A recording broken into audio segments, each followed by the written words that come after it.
வணக்கம் நகரத்தார் பெருமக்களே, இது நம்ம நகரத்தார் டிவி. தாயின் அன்பாய், தந்தையின் அறிவாய், குருவின் ஒளியாய், தாயாய் தந்தையாய் குருவாய் தெய்வமாய் நாம் அனுதினமும் வழிபடுகின்ற புனித பாரத அன்னையின் பொற்பாதங்களை முதற்கண் பணிந்து வணங்கி,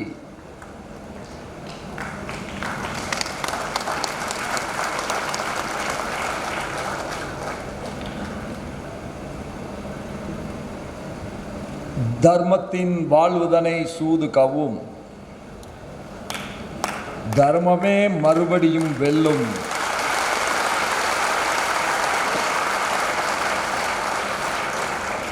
இதில் இனி யாருக்கும் சந்தேகம் வேண்டாம்.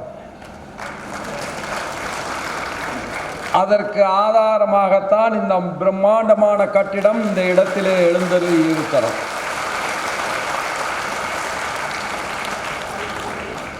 யாரால் ஆக்கிரமிக்கப்பட்டாலும் அது காலத்தை கடந்து பல வருடங்கள் ஆனாலும் நீதியும் சத்தியமும் மீண்டும் நிலைநாட்டப்படும் என்பதைத்தான் இது காட்டுகிறது.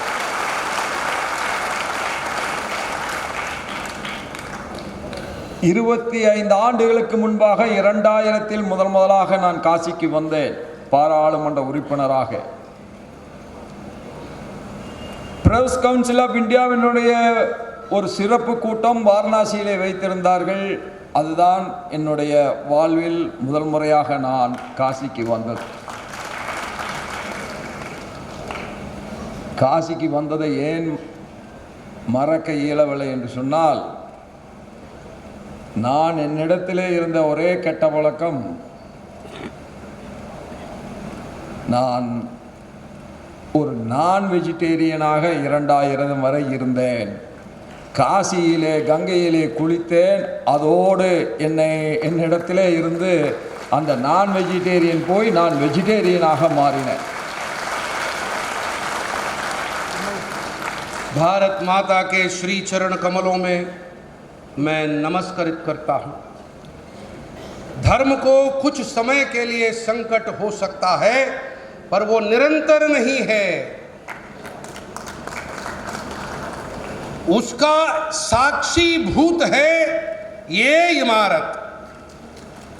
कितने संकटों का सामना करना पड़ा आपको, फिर भी आज धर्म की जीत हुई है। मैं लगभग 25 साल पहले काशी महानगरी को पधारा था। तब मैं मांसाहारी था। 2000 वर्ष में मैं मांस खाता था। यहाँ पर गंगा मैया में स्नान करने के बाद मैं शाकाहारी बन गया। 25 ஆண்டு காலம் உருண்டோடி இருக்கிறது. நான் பாரத பிரதமர் மோடி அவர்கள் காசியினுடைய வேட்பாளராக முதலாக போட்டியிட்ட நேரத்தில் தேர்தல் வேலைக்காக இங்கே வந்தேன். அப்பொழுது ஒரு யாதவர்களுடைய கிராமத்திற்கு வாக்குகளை சேகரிக்க சென்றோம். ஒரு யாதவ சகோதரரிடத்திலே நான் பேசிக்கொண்டிருந்த போது அவர் சொன்னார், நான் சொன்னேன் ஹிந்தியில், எனக்கு ஹிந்தி தெரியாதுங்கிறது உங்களுக்கெல்லாம் தெரியும். एक ही टाइम डेवलपमेंट का एक वोट दीजिए அப்படின்னு நான் சொன்னேன். 2014 में मोदी जी के उनके प्रचार प्रसार के लिए मैं काशी आया था। एक जगह पर बात करते हुए मैंने हिंदी में कुछ बोल रखा था। आप लोगों को तो मालूम है भली भांति कि मुझे हिंदी कितना मालूम है। After a long conversation, அவருடைய நீண்ட நெடிய நேரம் விவாதித்து கடைசியாக அவர் ஒத்துக்கொண்டார். இந்த முறை உனக்காக நான் ஓட்டு போடுகிறேன், ஆனால் உனக்கு ஒன்றை சொல்லுகிறேன், எந்த மாற்றமும் இங்கே வரப்போவதில்லை என்று சொன்னார். एक शख्स से जो हिंदी में मैं बात कर रहा था, उनसे बहुत लंबा एक संवाद के बाद उन्होंने एक बात ठान ली. उन्होंने बोला, आपके कहने पर मैं इस बार मैं आपके पक्ष को मैं वोट दूंगा, पर मुझे अटल विश्वास है कुछ यहां पर बदलावट होने ही वाला नहीं है. ஆனால் நடந்திருப்பதை நாம் பார்க்கிற பொழுது 25 ஆண்டு காலத்திற்கு முன்பாக இருந்த காசிக்கும் இன்றைக்கு இருக்கிற காசிக்கும் சம்பந்தமே இல்லை. மகத்தான மாற்றங்களுக்கு சொந்தமாக மாறியிருக்கிறது. ஆனால் पर पिछले 25 साल के पहले मैंने जो काशी का दृश्य देखा था, उसके और आजकल के काशी के बीच में जमीन आसमां का फर्क है. இது எப்படி நடைமுறையிலே சாத்தியமாகிறது என்று சொன்னால், 2 கர்மயோகிகள் காசிக்கு வந்தார்கள். ஒருவர் மோடிஜி அவர்கள், இன்னொருவர் யோகிஜி அவர்கள். ये कैसे साध्य हुआ? ये जो असंभव बोला जा रहा था, ये कैसे साध्य हुआ? ये साध्य हुआ 2 कर्मयोगियों के कारण. एक थे भारत के माननीय प्रधानमंत्री नरेंद्र मोदी जी और दूसरे हैं हमारे बहुप्रिय माननीय योगी जी.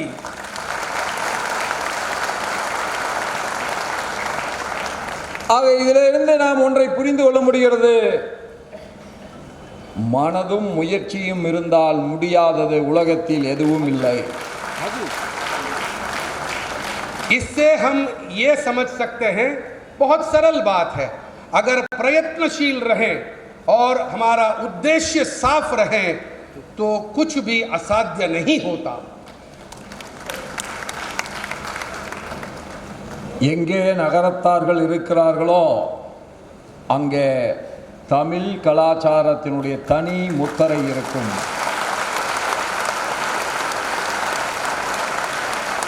नाटकोटे नगरतारगढ़ ये समूह जहां भी होते हैं वहां प्रगति होना ही है.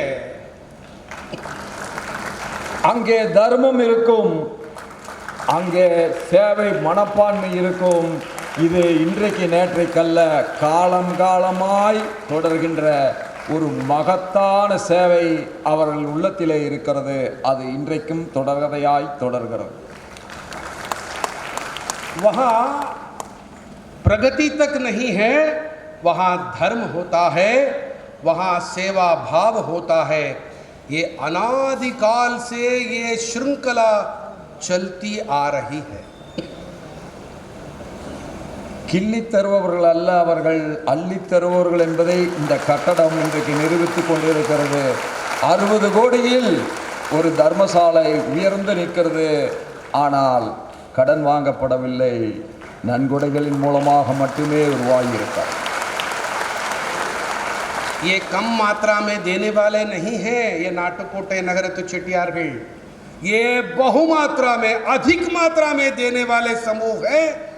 उसका साक्षीभूत है 60 करोड़ रुपए में उसके लागत में बनाया गया ये इमारत.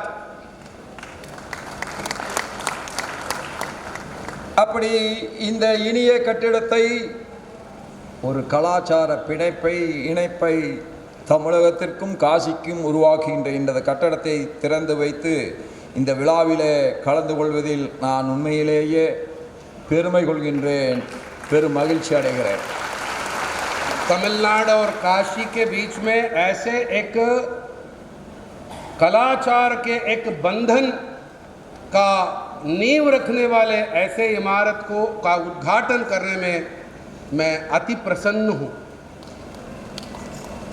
இந்த விழாவில் என்னுடைய நீண்ட நெடிய நாளைய நண்பரும் நாங்கள் இருவரும் 12வது லோக்சபாவிலும் 13வது லோக்சபாவிலும் இணைந்து பணியாற்றி இருக்கிறோம். அந்த நாட்களையெல்லாம் நான் நினைத்து பார்க்கிறேன்.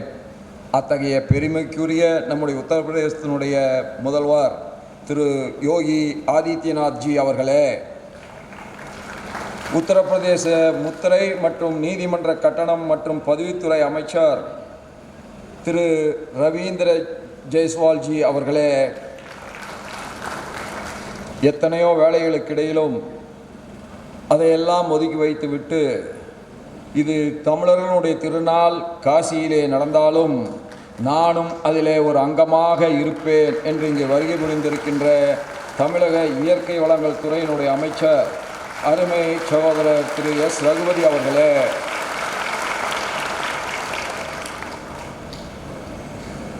காசி மேயர் அவர்களே, காசி சட்டமன்ற உறுப்பினர்களே,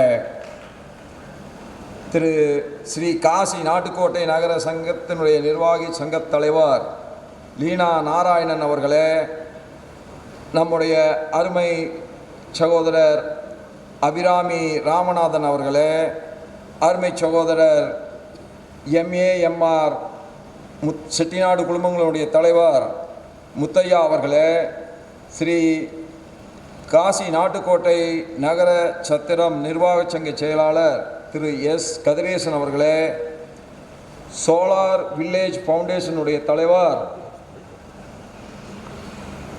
பாசத்துக்குரிய டாக்டர் சோலார் நாச்சிப்பன் அவர்களே, ஸ்ரீ காசி நாட்டுக்கோட்டை நகர சத்திர நிர்வாக சங்கத்தின் அனைத்து அறங்காவலர்கள் மற்றும் இங்கே வருகை புரிந்துள்ள அனைவருக்கும் என்னுடைய முதற்கண் வணக்கத்தை உரித்தாக்கிக் கொள்கிறேன்.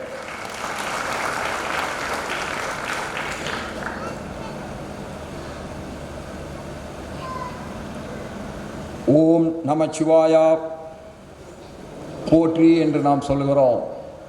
நமச்சாயா வாழ்க, நாதன்தான் வாழ்க, இமைப்பொழுதும் என் நெஞ்சில் நீங்காதான் வாழ்க வாழ்க. எவ்வளவு அழகாக சொல்லியிருக்கார் பாருங்கள். இறைவனை எப்படி வழிபட வேண்டும் என்பதற்கு இமைப்பொழுதும் என் நெஞ்சினில் என்று சொல்லுகிறார்களே என்று சொன்னால், நம்முடைய கலாச்சாரம் சிவனோடு எப்படி ஒன்றி போய் இருக்கிறது என்பதை அது அழகாக கோடிட்டு காட்டுகிறது. அந்த சிவனுடைய இருப்பிடம் எது என்று கேட்டால் அதில் முதலாவதாக வருவது காசிதான். तमिल में एक संत ने, माणिक्य वाचकर ने एक कविता बोल सकते हैं, श्लोक बोल सकते हैं, उन्होंने उसका सृजन किया. नमः शिवाय வாழ்க, நாதன் தாழ் வாழ்க, இமைப்பொழுதும் என் நெஞ்சில் நீங்காதான் தாழ் வாழ்க. इसका मतलब है नमः शिवाय के जय हो,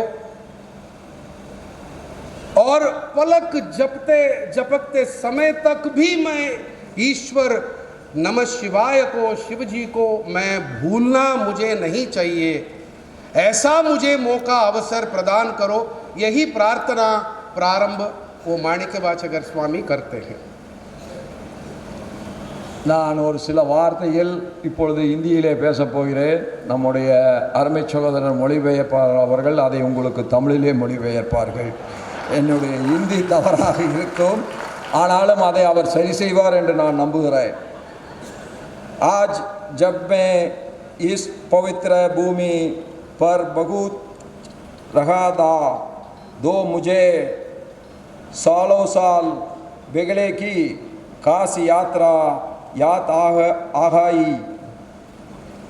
उस समय में कायर बोर्ड का अध्यक्ष, तब से इस काशी शहर में जो बदलाव आया है वक्त अद्भुत है. ये परिवर्तन हमारा माननीय प्रधानमंत्री श्री नरेंद्र मोदी जी के अपने प्रिय संसदीय क्षेत्र के प्रति उनके प्रयास और श्री योगी आदित्यनाथ जी के नेतृत्व में उत्तर प्रदेश सरकार के प्रयासों से ही संभव हो गया है. இன்று இந்த பவித்திரமான பூமியிலே நான் கால் பதித்து பயணித்து கொண்டிருந்த போது பல ஆண்டுகள் முன்பான என்னுடைய காசி யாத்திரை நினைவுக்கு வந்தது. அந்த காலத்திலே காயர் போர்டின் தலைவராக நான் இருந்தேன். அப்பொழுதிலிருந்து இந்த காசி நகரத்திலே என்னென்ன மாற்றங்கள் நிகழ்ந்திருக்கின்றன என்பதை நான் பார்த்து வந்து கொண்டிருந்த போது மிகவும் ஆச்சரியப்பட்டு போனேன். இது மிகவும் அற்புதமானது. இந்த மாற்றம் மதிப்பிற்குரிய பிரதம மந்திரி நரேந்திர மோடிஜி அவர்கள் அவருடைய பிரியமான இந்த நாடாளுமன்ற தொகுதியின் பேரில் அவருக்கு இருக்கும் பிரியத்தையும் முயற்சியையும் பிரதிபலிக்கிறது. மேலும் அனைவராலும் விரும்பப்படும் உத்தரப்பிரதேசத்தின் முதலமைச்சர் யோகி ஆதித்யநாத் அவருடைய அரசாங்கத்துடைய பெரும் முயற்சிகள் காரணமாகத்தான் இந்த மாற்றங்கள் அரங்கேறி இருக்கின்றன. தமிழ்நாட்டுக்கும் காசிக்கும் இடையே இருக்கின்ற ஆன்மீக பண்பாடு பழமையான உறவு இன்றைக்கு புதிய கட்டடத்தின் மூலமாக மீண்டும் புதுப்பிக்கப்பட்டிருக்கிறது. 200 ஆண்டு காலத்தை கடந்த வரலாறு இன்றைக்கு புதிய வடிவத்தை பெற்றிருக்கிறது.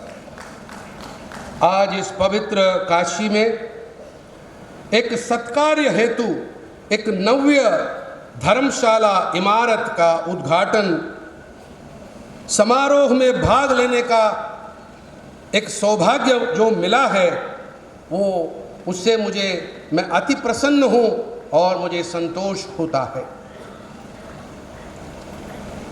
இந்த புனித காசி மாநகரம் உலகத்தின் பழமையான நகரங்களில் ஒன்று என்பதை யாராலும் மறுக்க இயலாது. உலகத்தின் ஆன்மீகத்தின் தலைநகரம் எது என்று கேட்டால் நம்மாலே காசி என்று எளிதாக கூற முடியும். இந்த காசி மாநகரத்திலே மட்டும் 72,000 கோயில்கள் இருப்பதாக நாம் அறிகிறோம், நம்புகிறோம். ये नगरी काशी बहुप्राचीन बोला जाता है, हम विश्वास करते हैं. यहाँ पर 72,000 मंदिर हैं, ऐसा विश्वास ये मत हमारे मन में है. இங்கிருக்கிற காற்றிலும் மண் துகள்களிலும் ஓம் நமச்சிவாயா என்கின்ற சிவமந்திரம் என்றைக்கும் ஒலித்துக் கொண்டே இருக்கிறது. यहाँ कण कण में और हवा में शिव जी बसे हैं. यहाँ पर मंत्र जो जपा जाता है वो ओम नमः शिवाय है. எவ்வளவு பெரிய தேச ஒற்றுமையை காசியும் ராமேஸ்வரமும் நமக்கு உணர்த்துகிறது என்று பாருங்கள். காசிக்கு புனித யாத்திரை வந்தால் அது நிறைவடைய வேண்டும் என்று சொன்னால் நாமும் ராமேஸ்வரத்துக்கு செல்ல வேண்டும். அதுபோல தெற்கே இருக்கிறவர்கள் காசிக்கு வருவதும் காசியிலே இருக்கின்றவர்கள் ராமேஸ்வரம் செல்வதும் இன்றைக்கு நேற்றல்ல, பல 1000 ஆண்டுகளாக அது தொடர்கதையாய் தொடர்கிறது. अनेक सदियों से उत्तर भारत के लोग दक्षिण में रामेश्वरम को जाते हैं, पुनित यात्रा करते हैं. वैसे ही दक्षिण भारत के लोग भी ज्ञान एवं दिव्य अनुभव हेतु काशी की ओर भ्रमण करते हैं. देखिए कितना अद्भुत एक अनुभव होता है. ये उत्तर दक्षिण पूर्व पश्चिम को मिलाने का, इसका संगम करने का एक अद्भुत अनुभव है. இந்த கலாச்சார இணைப்பை தேச ஒற்றுமையை வலியுறுத்துகின்ற முகமாகத்தான் காசி தமிழ் சங்கம் என்கின்ற மகத்தான விழாவை மத்திய அரசு கடந்த சில வருடங்களாக நடத்தி வருகிறது. அதில் முதல் 2 ஆண்டுகளில் நானும் பங்கு பெற்றேன். इस प्राचीन बंधन और रिश्ते को और मजबूत करने के लिए, सुदृढ़ बनाने के लिए ही भारत सरकार द्वारा पिछले 3 साल से काशी तमिल संगमम इस महोत्सव का सृजन और मनाया जाता है. उसमें मुझे भी भाग लेने का सौभाग्य प्राप्त हुआ. ஆயிரக்கணக்கான ஆண்டுகளாக தமிழறிஞர்கள், கவிஞர்கள், மகத்தான துறவிகள் ஞானம் தேடி காசிக்கு வந்ததும் ஞானத்தையும் தெய்வ அருளையும் பெற்றது நம் அனைவரும் அறிவோம். हजारों साल से तमिल पंडित, कवि, भक्त आदि काशी में ज्ञान के जिज्ञासु लेके यहाँ वो दिव्य अनुभव को भी उन्होंने प्राप्त किया है। குமரகுருவர் இங்கே வந்திருக்கிறார், மடத்தை நிறுவி இருக்கிறார், ஒரு கோயிலையும் இங்கே கட்டி இருக்கிறார். பாரதி இங்கே வந்திருக்கிறார், பாரதி காசி அரசவையிலே அங்கம் வகித்திருக்கிறார். அதனால்தான் பாரதி பாடினார், செப்பு மொழி 18 உடையால் இனியும் சிந்தனை ஒன்றுடையால் என்று சொன்னார். அப்படி இந்த தேசத்தினுடைய ஒற்றுமையை பற்றி நாம் உணர்வதற்கு காரணமாக இருக்கின்ற மகத்தான புனித நகரம் காசி என்பதிலே நமக்கெல்லாம் பெருமைதான். एक महान संत कुंवर गुरुबर स्वामी यहाँ पर रह चुके हैं। उन्होंने मंदिर और मठ का भी स्थापित किए हैं। महाकवि सुब्रमण्य भारती यहाँ पर बस चुके हैं और यहाँ के राज्यसभा में वो सम्मिलित भी हुए। उन्होंने गाया था, செப்பு மொழி 18 உடையாள் எனின் சிந்தனை ஒன்றுடையாள், यानी कि वो 18 जो भाषा बोल सकती हैं पर उनका जो चिंतन है, उनके जो विचार हैं वो एक हैं। ऐसा एक पवित्र पुनित भूमि है काशी। இந்த நாட்டுக்கோட்டை நகரத்தாருடைய சத்திரம் 1863ஆம் ஆண்டு தொடங்கப்பட்டதாக நான் அறிகிறேன். அப்படி பழமையான காலத்தில் ஆரம்பிக்கப்பட்டிருந்தது. அது தமிழ்நாட்டிலே இருந்து காசிக்கு வருகின்ற பக்தர்களுக்கு தங்குமிடம், உணவு ஆகிய உதவிகளை வழங்குவதே இதனுடைய நோக்கம்.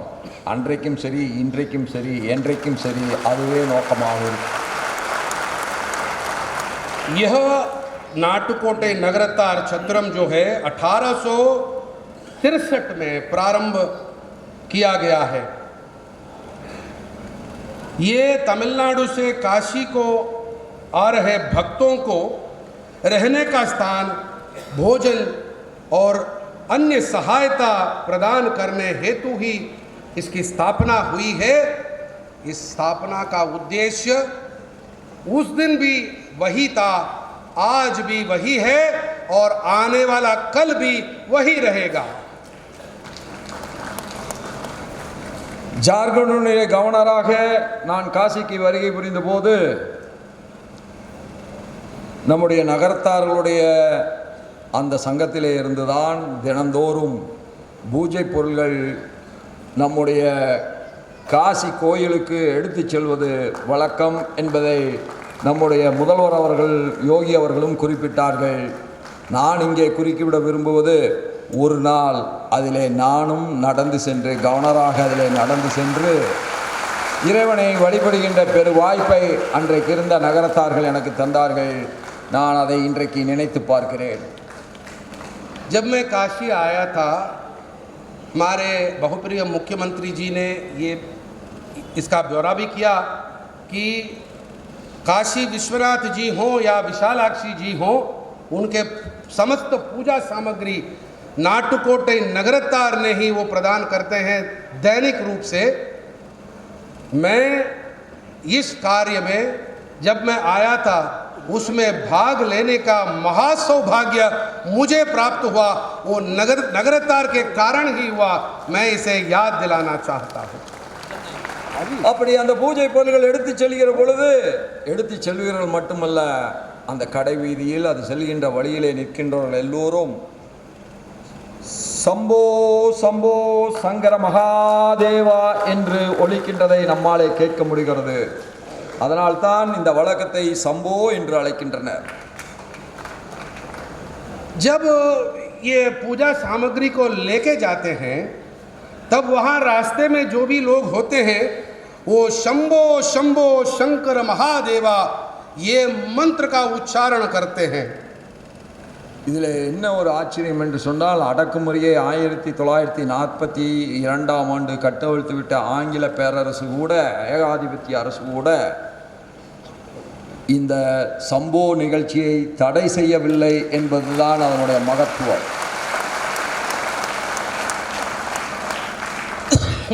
1942 में स्वतंत्रता संग्राम में अंग्रेज़ों ने कर्फ्यू लगाए थे, तब भी आश्चर्य की बात यह है कि ये शंभो प्रणाली कभी रुकी नहीं। கடந்த காலத்தில் நம்முடைய கலாச்சார பெருமைகளை பலரும் திருடிக் கொண்டு சென்றிருக்கிறார்கள்.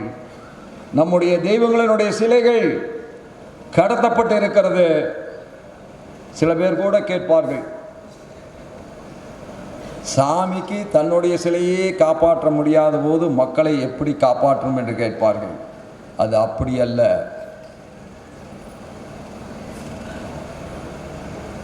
அரசன் அன்று கொள்வான், தர்மம் நின்று கொள்ளும் என்பதுதான் அதனுடைய அர்த்தம். இப்படி காணாமல் போன நம்முடைய கடவுள்கள் எல்லாம் இன்றைக்கு மீண்டும் நம்முடைய தாயக பாரத புண்ணிய பூமிக்கு வந்து கொண்டிருக்கிறார்கள். அன்னமோரினி அம்மன் சிலை கனடாவிலே இருந்து 2021 திரும்ப கொண்டு வரப்பட்டது. பாரத பிரதமராக மோடிஜி அவர்கள் கடுமையான முயற்சிகளை மேற்கொண்டிருக்கிறார்கள். இதுவரை 55 சிலைகள், 1004 கலைப்பொருட்கள் இந்தியாவிற்கு மீட்டு வரப்பட்டிருக்கிறது மேற்கத்திய நாடுகளிலே இருந்து. कुछ लोग पूछेंगे, जब ईश्वर का 21वें अन्नपूर्णी का जो प्रतिमा है वो कनाडा से भारत को लाया गया, ये सब हमारे माननीय भारत के प्रधानमंत्री मोदी जी के जो है अटल प्रयास से, परिश्रम से ये सब साध्य हुआ है। அந்த 2 கர்மயோகிகள் பொறுப்பேற்றுக் கொண்ட பின்பு காசியின் தெருக்களில் ஹரஹர மகாதேவ், கங்கா மயாகி ஜெய் என்கின்ற கோஷங்கள் முன்மை விட பெருமையாகவும் சுதந்திரமாகவும் சொல்லப்படுகிறது. ये जो 2 कर्मयोगी हैं, इनके जो है राज्यभार संभालने के बाद हर जगह पर हर हर महादेव ये घोष और गंगा मैया की जय हो ये घोष प्रचंड रूप से सुनाई दे रही है।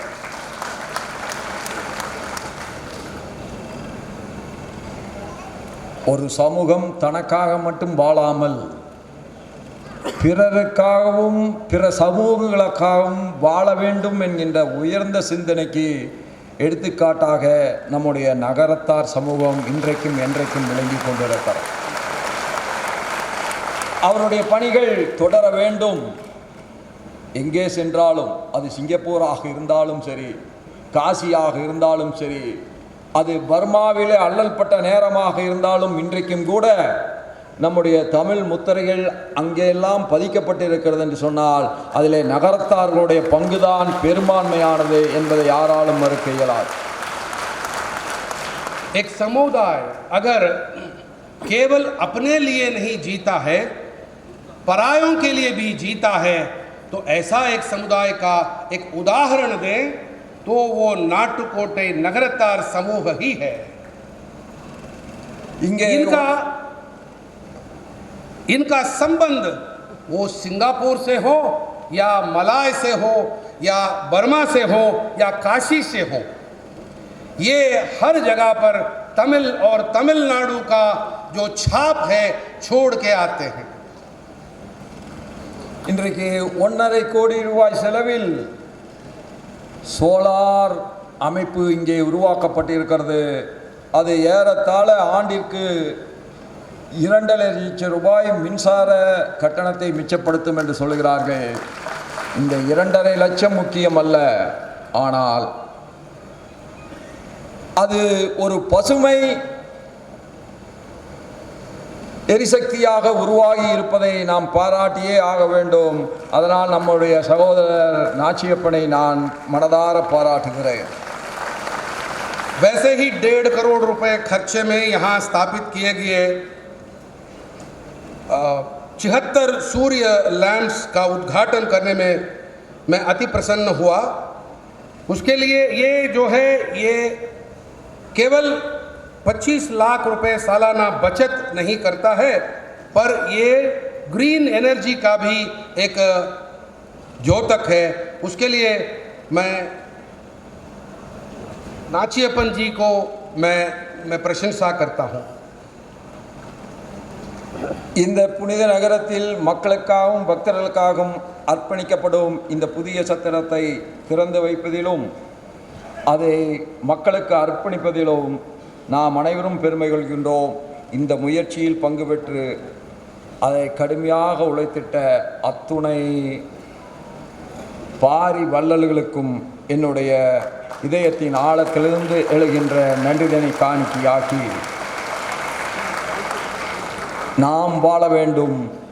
நாம் ஏன் வாழ வேண்டும் என்றால் பிறருக்காகவும் வாழ வேண்டும் என்று கூறி ஹரஹர மகாதேவ், ஓம் நமச்சிவாயா போற்றி. இறைவா, எங்களுக்கு நீ எப்பொழுதும் ஒரு வரத்தை தர வேண்டும், எல்லோருக்கும் எல்லாம் கிடைக்க வேண்டும் என்கின்ற அந்த எண்ணத்தை, அந்த வரத்தை நீ எங்களுக்கு அருள வேண்டும் என்று அந்த ஈசனுடைய திருவடிகளை பணிந்து வணங்கி நான் மீண்டும் ஒரு முறை உங்களிடத்திலே கேட்டுக்கொள்வதெல்லாம், தர்மத்தை நிலைநாட்டுவதென்பது கலிகாலத்தில் அவ்வளவு எளிதான விஷயமல்ல. அதை நிலைநாட்டி காட்டி இவ்வளவு பெரிய கட்டிடம் நம்முடைய சொந்த இடத்தில் உருவாவதற்கு காரணமாக இருந்த நம்முடைய முதலமைச்சர் யோகி ஆதித்யநாத்ஜி அவர்களுக்கு நீங்கள் அனைவரும் எழுந்து நின்று உங்களுடைய கரகோஷத்தை தர வேண்டும் என்று நான் உங்களை பணிவோடு கேட்டுக்கொள்கிறேன்.